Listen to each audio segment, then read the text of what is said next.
তখন আমার বাবা একটু গালাগালি করছিল। তো আমি বলছি, গালাগালি করলে আমাকে করো, শাকিব খানকে করো না। তো আমার বাবা বলতেছে, শাকিব খান তো টোকাই, টোকাইয়ের ছবি মানুষ দেখে। তখনই আমার পড়ার টেবিল আমি লাথি মেরা পালায়া ঢাকা সিটিতে চলে আসলাম। জায়েদ খান, আপনি 10 বছর যাবত আপনি আসলে বাড়ি যান না, নিজের বাবা মার মুখটা আপনি দেখেন না। কিসের কষ্টে আসলে আপনি বাড়ি যান না ঈদেও? আসলে অনেক কষ্টের কথা আজকে আমি মিডিয়াতে বলতেছি। আমি শাকিব খানের একটা সিনেমা দেখি, তখন বাড়ি ফিরতে আমার লেট হয়ে যায়, রাত্রের বেলা অনেক রাত হয়ে যায়। তখন আমার বাবা একটু গালাগালি করছিল। তো আমি বলছি, গালাগালি করলে আমাকে করো, শাকিব খানকে করো না।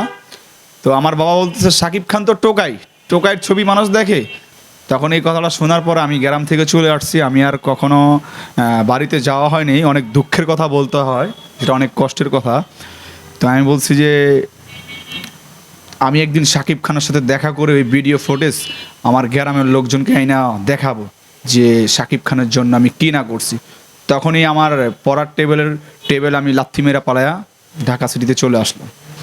জায়েদ খান, আপনি আপনি কাঁদবেন না প্লিজ। আপনাকে আমরা আন্তরিকভাবে দুঃখিত আপনাকে এই প্রশ্নটি করার জন্য। কেন আসলে বাবার প্রতি আসলে কেন এই অভিযোগটা আপনার শাকিব খানকে গালি দেওয়ার জন্য? আসলে কথাটা বলতে হয়, আমি বলতে চাই না, তারপরে বলতে হয়।